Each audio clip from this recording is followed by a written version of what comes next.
मम पाछे धर धावत धरे सरासन बान फेरे फेरे प्रभो ही बेलो के हूँ धन्यन मोसमयान।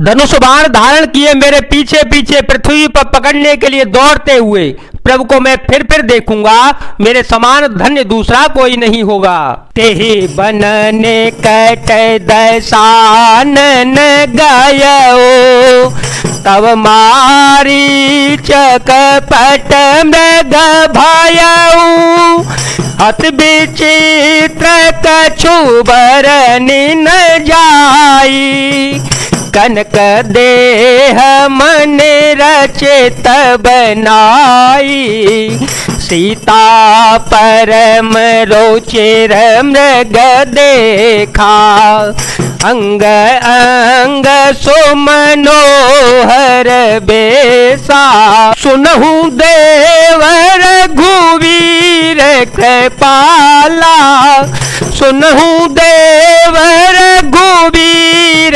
कृपाला एह मृग करयते सुंदर छाला। जब रावण उस वन के जिस वन में श्री रघुनाथ जी रहते थे निकट पहुंचा तब मारीच कपट मृग बन गया। वह अत्यंत ही विचित्र था, कुछ वर्णन नहीं किया जा सकता। सोने का सा शरीर मणियों से जड़कर बनाया गया था। सीता जी ने उस परम सुंदर हिरण को देखा जिसके अंग अंग की छटा अत्यंत मनोहर थी। वे कहने लगी, हे देव, हे कृपालु रघुवीर, सुनिए इस मृग की चाल बहुत ही सुंदर है। सत्य संध प्रभु बधे करे आन हो चरम कहते बेदेही तवर गोपति जानत सब कारण उठे हर से सुर का जो सवारन मृग बिलो की कट पर कर बांधा करतल चापरो चेर सर सांधा प्रभु लक्ष्मण ही कहा समुझाए फिर तबे पिन निश्चर बहो भाई सीता के करे हूँ रखवारी बुध बेबे कबल समय बेचारी प्रभु ही बेलो के चला मृग भाजे धाये राम सरासन साजी। जानकी जी ने कहा, हे सत्य प्रतिज्ञ प्रभु, इसको मारकर इसका सुंदर चमड़ा ला दीजिए। तब श्री रघुनाथ जी मारीच के कपट मृग बनने का सब कारण जानते हुए भी देवताओं का कार्य बनाने के लिए हर्षित होकर उठ पड़े। हिरण को देखकर श्री राम जी ने कमर में फेंटा बांधा और हाथ में धनुष लेकर उस पर सुंदर दिव्य बाण चढ़ाया। फिर प्रभु ने श्री लक्ष्मण जी को समझाकर कहा कि हे भाई, वन में बहुत से राक्षस फिरते रहते हैं, तुम बुद्धि और विवेक के द्वारा बल और समय का विचार करके सीता जी की रखवाली करते रहना। प्रभु को देखकर मृग भाग चला। श्री राम जी ने भी धनुष बाण चढ़ाकर उसके पीछे पीछे दौड़ पड़े। निगम ने शिव ध्यान न पावा माया मृग पाछे सो धावा कबहू ने कट पोने दूर पर आए कबहू कप गटाए कबहू छपाए प्रगटत दूरत करत छल भूरी प्रगटत दूरत करत छल भूरी दे प्रभु ही गायो ले दोरे तब तक राम कठिन सर मारा धरने पर ओ करे घोर पुकारा, लक्ष्मण कर प्रथम हिले नाम, लक्ष्मण कर प्रथम हिले नाम, पाछे सो मेरे से मन महो रामा, प्राण तजत प्रगट से निज देहा, सुमिरे से राम समेत स्नेहा, अंतर प्रेमता सो पहचाना, अंतर प्रेमता सो पहचाना, मुनि दुर्लभ गत देने सो जाना। वेद जिनके विषय में नेति नेति कहकर रह जाते हैं और शिव जी भी जिन्हें ध्यान में नहीं पाते, अर्थात जो मन वाणी से नितांत परे हैं, वे ही श्री राम जी माया से बने हुए मृग के पीछे पीछे दौड़ रहे हैं। वह कभी निकट आ जाता है और फिर दूर भाग जाता है, कभी तो प्रकट हो जाता है और कभी छिप जाता है। इस प्रकार प्रकट होता हुआ और छिपता हुआ तथा बहुतेरे छल करता हुआ वह प्रभु को दूर ले गया। तब श्री राम जी ने तक्कर निशाना साध कर कठोर बाण मारा, जिसके लगते ही वह घोर शब्द करके पृथ्वी पर गिर पड़ा। पहले लक्ष्मण जी का नाम लेकर उसने पीछे मन में श्री राम जी का स्मरण किया। प्राण त्याग करते हुए समय अपना राक्षसी प्रकट शरीर प्रकट कर दिया और प्रेम सहित श्री राम जी का स्मरण किया। सुजान सर्वज्ञ श्री राम जी ने उसके हृदय के प्रेम को पहचान कर उसे वह गति दी, अपना परम पद दे दिया। मुनियों को भी दुर्लभ नहीं होता है। विपुल सोमन सोर भर सही, गावहि प्रभु गुण गाथ, निज पद दीन असुर कहूँ, दीन बंधु रघुनाथ।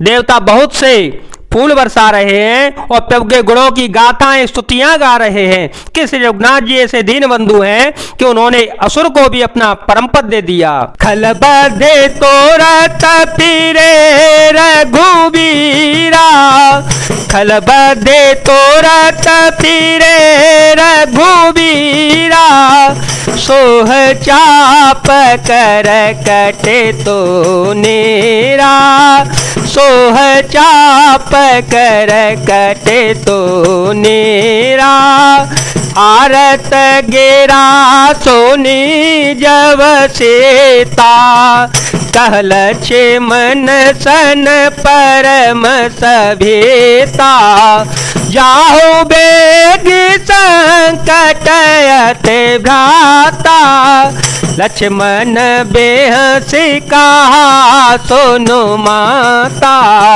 प्रकुटे बेलास सृष्टि लय होए, सपने हो संकट पर के सोए। दुष्ट मारीच को मारकर श्री रघुबीर जी तुरंत लौट पड़े। हाथ में धनुष और कमर में तरकस शोभा दे रहा है। इधर जब सीता जी ने दुख भरी वाणी मरते समय मारीच की हार लक्ष्मण की आवाज सुनी तो वे बहुत ही भयभीत होकर लक्ष्मण जी से कहने लगी, तुम शीघ्र जाओ, तुम्हारे भाई बड़े भारी संकट में हैं। लक्ष्मण जी ने हंसकर कहा, हे माता सुनो, जिनके भ्रकुट विलास भौं के सारे मात्र से ही सृष्टि का लय प्रलय हो जाता है, वे श्री राम जी क्या कभी स्वप्न में भी संकट में पड़ सकते हैं। मरम बचन जब सीता बोला, हर पेरे तल छे मन मन डोला, बन दे से देव सौंपे सब काहो, चले जहाँ रावण ससुरा हो, सुन बीच दस कंदर देखा, हवा निकट जति के बेसा, जाके डर सुर असुर डेराहे, निसन नींद दिन अन्न न खाहे। इस पर जब सीता जी कुछ मर्म वचन, हृदय को चुभने वाले वचन कहने लगी, तब भगवान की प्रेरणा से लक्ष्मण जी का मन भी चंचल हो उठा। वे श्री सीता जी को वन और दिशाओं के देवताओं को सौंप कर वहां चल पड़े जहां रावण रूपी चंद्रमा के लिए राहु रूपी श्री राम जी थे। रावण सूना मौका देखकर यति सन्यासी के वेश में श्री सीता जी के समीप आ गया, जिसके डर से देवता और दैत्य तक इतना डरते हैं कि रात को नींद नहीं आती और दिन में भरपेट अन्न नहीं खा पाते थे। सो दस शीस स्वान के नाई, सो दस शीस स्वान की नाई, हितोत चेत चला भरे आई, इमे को पंथ पग देत खगेसा, रहन तेज तन बोधे बल लेसा, नाना विधि कर कथा सोहाई, राजनीति भय प्रीत देखाई, कह सीता सुनो जते गोसाए, भूले हो बचन दोष के नाए, तब रावण ने जरूप देखावा, भय सभय जव नाम सुनावा, कह सीता धरे धीर जो गाड़ा, आए गया प्रभु रहो खल ठाड़ा। वही 10 सिर वाला रावण कुत्ते की तरह इधर उधर ताकता हुआ बड़ियाई चोरी के लिए चला। कागभूषण जी कहते हैं, हे गरुड़ जी, इस प्रकार कुमार पर पैर रखते ही शरीर में तेज तथा बुद्धि एवं बल का लेस भी नहीं रह जाता। सूना पाकर कुत्ता चुपके से बर्तन भाड़ों में मुंह छिपाकर डालकर चुरा ले जाता है, उसे बढ़ियाई कहते हैं। रावण ने अनेकों प्रकार की सुहावनी कथाएं रचकर श्री सीता जी को राजनीतिक भय और प्रेम दिखलाया। सीता जी ने कहा, हे यति गोसाई सुनो, तुमको ने तो दुष्ट की तरह वचन कहे हैं।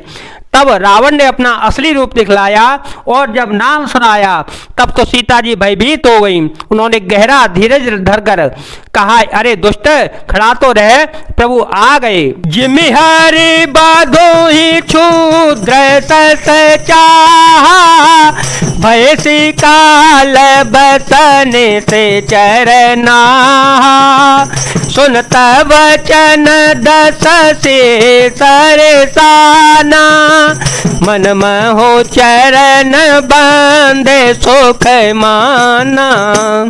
जैसे सिंह की स्त्री को तुच्छ खरगोश चाहे, वैसे ही अरे राक्षस राज तू मेरी चाह करके काल के बस हुआ है। ये वचन सुनते ही रावण को क्रोध आ गया, परंतु मन में उसने सीता जी को चरणों की वंदना करके सुख माना। क्रोधवंत तव रावण, लीने सिरत बैठाए,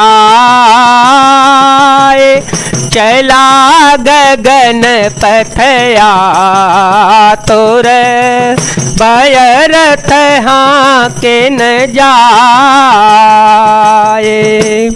फिर क्रोध में भरकर रावण ने सीता जी को रथ पर बैठा लिया और वह बड़ी उतावली के साथ आकाश मार्ग से चला, किंतु डर के मारे उससे रथ हाँका नहीं जाता था। जय जय श्री राम।